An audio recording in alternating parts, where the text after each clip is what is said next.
Hello and welcome back everyone. मेरा नाम है आशीष और आप देख रहे हैं टेस्टी कोडी चैनल। सो गाइस, ये हमारा 7वां पार्ट है नोड.js ट्यूटोरियल का। और आज के इस वीडियो में हम लोग देखने वाले हैं import function. Import function basically सबसे इंपॉर्टेंट कॉन्सेप्ट होता है और यहाँ से हम जर्नी स्टार्ट होती है हमारे नोड.js प्योर नोड.js के प्लेलिस्ट की। ठीक है, इससे पहले जो भी चीज़ें हमने बताया वो सारी नोड.js और जावास्क्रिप्ट दोनों में मिल जाएंगे। दोनों का कॉन्सेप्ट मिक्स था, लेकिन आज से प्योर नोड.js स्टार्ट होने वाला है। तो चलते हैं अपने पहले स्लाइड की तरफ और देखते हैं आज के वीडियो में सबसे इंपॉर्टेंट क्या है। तो इम्पॉर्टेंट में ये है कि import function and variable from another file. किसी अनदर फाइल से को हम कैसे one file to another file link करते हैं, दूसरी चीज़ वन फाइल का डेटा दूसरे फाइल में कैसे एक्सेस करते हैं। ठीक है, और तीसरे स्लाइड की तरफ चलते हैं। तो यहाँ पे हमारे प्रीवियस क्वेश्चन का आंसर है। प्रीवियस क्वेश्चन हमारा था can we give the multiple condition with ternary operator. तो इसका आंसर है यस। आप मल्टीपल क्वेश्चन ऐड कर सकते हो, मल्टीपल कंडीशन ऐड कर सकते हो इफ़ एल्स के बिहाफ पे। ठीक है, सपोज़ अगर मान लो कोई कंडीशन इफ़ एल्स में है तो इफ़ एल्स में डालो, नहीं तो इफ़ एल्स एल्स इफ के कंडीशन में डाल सकते हो। तो ये रहा हमारा स्लाइड का थ्योरेटिकल पार्ट। अब हम चलते हैं प्रैक्टिकल पार्ट की तरफ। तो ओपन करते हैं अपना विजुअल स्टूडियो कोड। तो मैं सिंपली यहाँ पे आता हूँ अपने डेस्कटॉप पे सबसे पहले तो, और यहाँ पे मैं ओपन करके रखा हूँ अपने प्रोजेक्ट को ओपन करके रखा हूँ अपने टीएस पार्ट में। और यहाँ पर हम देखने वाले हैं सबसे पहले तो लिंक एक फ़ाइल बनाएंगे और फाइल हम न्यू फाइल पे क्लिक करते हैं और यहाँ पर हम देने वाले हैं app.js। एक नई फाइल हम बना रहे हैं जावास्क्रिप्ट की। ठीक है, ये प्योर क्लीन है, नीट एंड क्लीन है, लेकिन माय फर्स्ट प्रोग्राम में कुछ यहाँ पे कोड पहले से लिखा है। तो एक काम करते हैं अपन, इसको हम करते हैं कमेंट। तो कमेंट करने के बाद सेव कर देते हैं।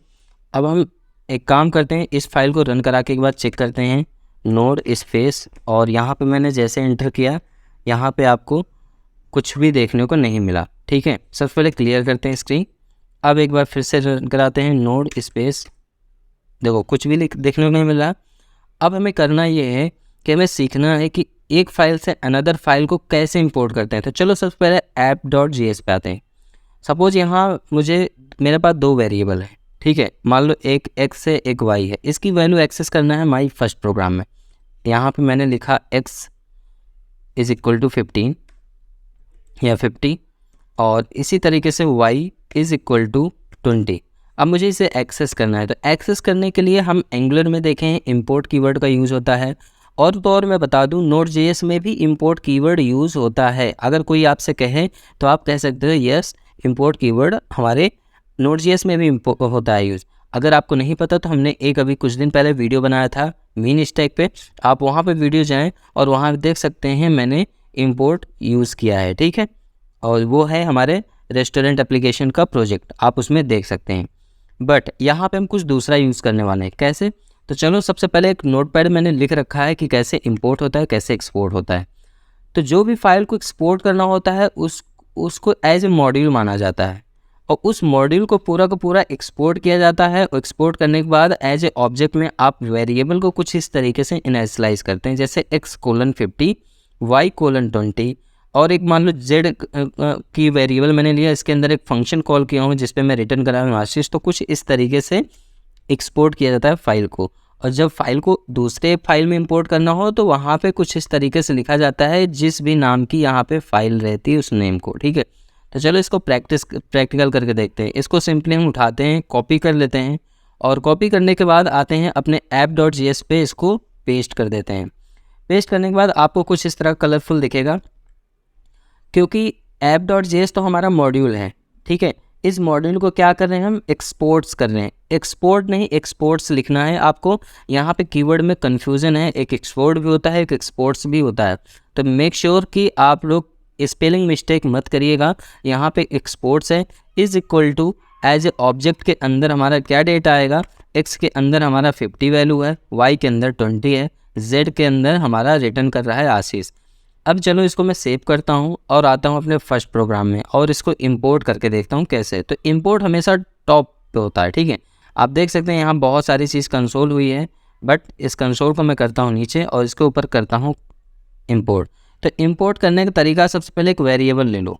तो मैंने यहाँ पे एक वेरिएबल लिया कॉन्स्टेंट टाइप का, कॉन्स्ट, और यहाँ लेता हूँ ऐप।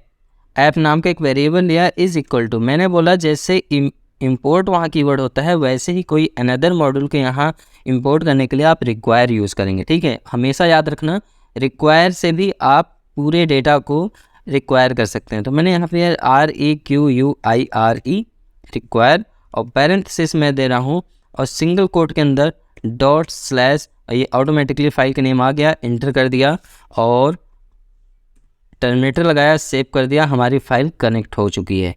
कैसे, चलो मैं आपको कंसोल करके दिखाता हूँ। अब यहीं पे मैं देखता हूँ कंसोल लॉग। तो कंसोल लॉग के लिए सिंपली आपको लिखना है शॉर्टकट लॉग, तो कंसोल लॉग ऑटोमेटिकली लिख उठेगा। और अब यहाँ पर आपको करना ये है कि आपको देना है ऐप, ये हमारा ऐप है, इस ऐप के अंदर है, इसकी सारी प्रॉपर्टी इस ऐप के अंदर आ गई। चलो आपको एक और चीज़ दिखाते हैं, अगर इस ऐप को ही मैं पूरा रन कराता हूँ तो दिखा देता हूँ आपको क्या आउटपुट मिलेगा, ठीक है।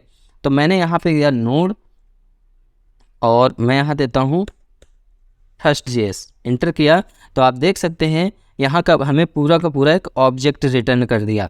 ऑब्जेक्ट में रिटर्न क्या किया है कि x की वैल्यू 50 है, y की वैल्यू 20 है और z की वैल्यू के अंदर हम यहाँ पर क्या किए हैं, एक मेथड लिखे हैं, ठीक है, एक फंक्शन लिखे हैं। अब इसी को अगर हम थोड़ा सा और मिनिमल करें तो यहाँ पे ऐप डॉट हम x की वैल्यू चेक करेंगे। ऐप डॉट x जब चेक करेंगे, सेव कराएंगे तो आपको यहाँ पे मिलने वाला है 50 वैल्यू ओनली, ठीक है।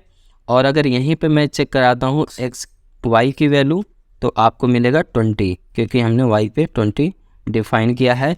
बिल्कुल वैसे ही है जैसे आप ऑब्जेक्ट को कैप्चर करते हैं ऑब्जेक्ट के साथ डॉट सिंबल के साथ कॉन्कनेक्ट करके। यहाँ पे देखो 20 मिल गया। अब अगेन हम एक काम करते हैं, यहाँ पे हम z की वैल्यू भी रिटर्न करा लेते हैं। तो यहाँ मैंने z दिया और सेव करा। देखो z का कलर चेंज है क्योंकि z ऑलरेडी एक फंक्शन है, ठीक है। और यहाँ पर मैं स्ट्रिंग रिटर्न करा रहा हूँ। जैसे इंटर किया तो स्ट्रिंग रिटर्न नहीं किया यहाँ पर, बल्कि हमें रिप्लाई में क्या दिया, फंक्शन z। अगर यहीं पे हम आते हैं app.js के अंदर और इस पे हम इसको हटा के यहाँ पे करते हैं 40 और सेव कर देते हैं। मैं यहाँ पे अब वैल्यू रिटर्न करा रहा हूँ तो यहाँ पे आपको 40 वैल्यू मिल जाएगी। मैं जैसे अगेन हिट करूँगा, 1 सेकेंड, यहाँ पे आया और यहाँ पे मैंने दिया z और एक बार फिर से इसको हिट में कराता हूँ। यहाँ पे ये फंक्शन ही रिटर्न कर रहा है बार बार, ठीक है। तो इस फंक्शन को रिटर्न कराने के साथ साथ एक बार हम ये भी चेक कर लेते हैं कि क्या ये ऐसे वर्क करेगा कि नहीं। अब देखो यहाँ पे z : नंबर ऑटोमेटिकली यहाँ दिखाने लगा। अगर अब हम अगेन यहाँ पे इंटर हिट करेंगे तो ये हमारा 40 बता दिया, ठीक है। अगर यहीं पे हम इसको रिटर्न कराते हैं आशीष, तो ये समझ जाएगा कि ये डेटा टाइप स्ट्रिंग टाइप का है। मैं यहाँ पे दे रहा हूँ आशीष, सेव कर दिया। अब सेम प्रोग्राम को हिट कराऊंगा तो ये हमें रिटर्न करेगा आशीष, ठीक है। तो इस तरीके से हम किसी अनदर फाइल को किसी अनदर फाइल में लिंक कर सकते हैं, इंपोर्ट कर सकते हैं with the help of module export keyword, और इंपोर्ट करने के लिए रिक्वायर का भी हम यूज़ करते हैं। तो आज की वीडियो में बस इतना ही, मिलते हैं नए वीडियो में, तब तक के लिए bye bye, keep practice, keep coding, take care.